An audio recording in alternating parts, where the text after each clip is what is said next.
तुम डबली बजाकर आजादी मांगोगे, हम लठ बजाकर आजादी देंगे और सही ढंग से। अभी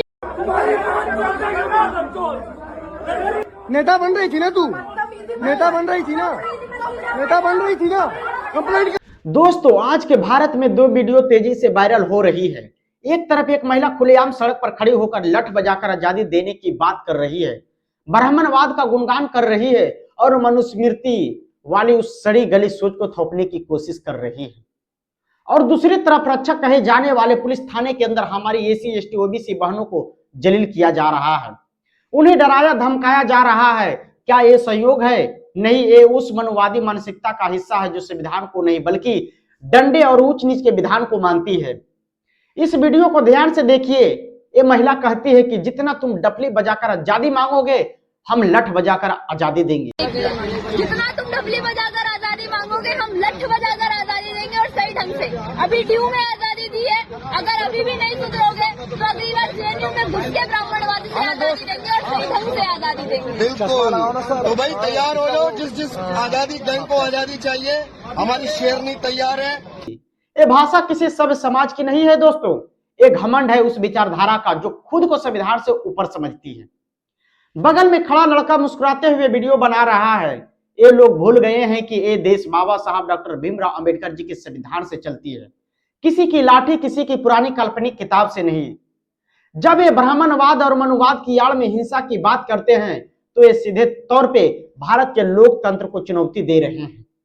अब दूसरी तस्वीर देखिए, थाने के अंदर संविधान और अंबेडकर विचारधारा की बात करने वाले महिलाओं को कैसे जलील किया जा रहा है। नेता बन रही थी ना, नेता बन रही थी ना तू, नेता बन रही थी ना, नेता बन रही थी ना, कंप्लेंट कर, रिटर्न में कंप्लेंट कर, रिटर्न में कर, अंदर करो। इसे भी ये दोनों थी, ये दोनों थी।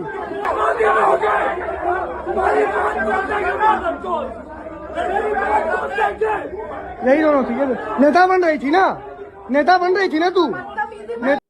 जब कोई बहुजन महिला अपने हक की बात करती है, जब वे सवाल पूछती है तो उसे नेता कहकर उसे मजाक उड़ाया जाता है, उसे शारीरिक रूप से धक्का दिया जाता है। क्या थाने में मनुवादियों के अड्डे बने हैं? क्या एक बहुजन महिला के लिए इस देश के कानून में कोई सम्मान नहीं बचा? जब ये लोग देखते हैं कि एक पढ़ी लिखी जागरूक महिला संविधान की बात कर रही है तो इनकी जड़ें हिल जाती हैं। साथियों, मनुवाद का मतलब सिर्फ एक किताब नहीं, ये एक सोच है।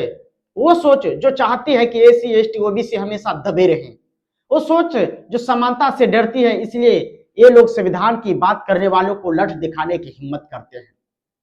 आज ये लोग सड़कों पर हिंसा की बात कर रहे हैं क्योंकि इन्हें पता है कि बहुजन समाज अब जाग चुका है। अब हम डफली भी बजाएंगे और संविधान की भी पढ़ेंगे।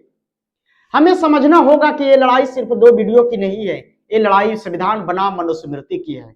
एक तरफ वे लोग हैं जो नफरत फैला रहे हैं और दूसरी तरफ हम जो बाबा साहब के बताए शिक्षित बनो, संगठित रहो और संघर्ष करो के रास्ते पर चल रहे हैं। प्रशासन से हमारा सवाल है, क्या इन लठ की भाषा बोलने वाले पर कार्रवाई होगी और उन पुलिस वाले पर एक्शन होगा जो थाने में महिलाओं का अपमान कर रहे हैं? दोस्तों, इस वीडियो को इतना शेयर करें कि ये बहरे गोंगे प्रशासन तक पहुंचे। अपनी आवाज बुलंद करें, नीचे कमेंट में लिखिए संविधान जिंदाबाद, मनुवाद मुर्दाबाद। जन जागृति इस मुहिम से जुड़े रहने के लिए अगर चैनल पर पहली बार आए हैं तो चैनल को सब्सक्राइब करें और बेल आइकन दबाना ना भूलें। मैं अमर कुमार मांझी और आप देख रहे थे अमर दृष्टि न्यूज। धन्यवाद।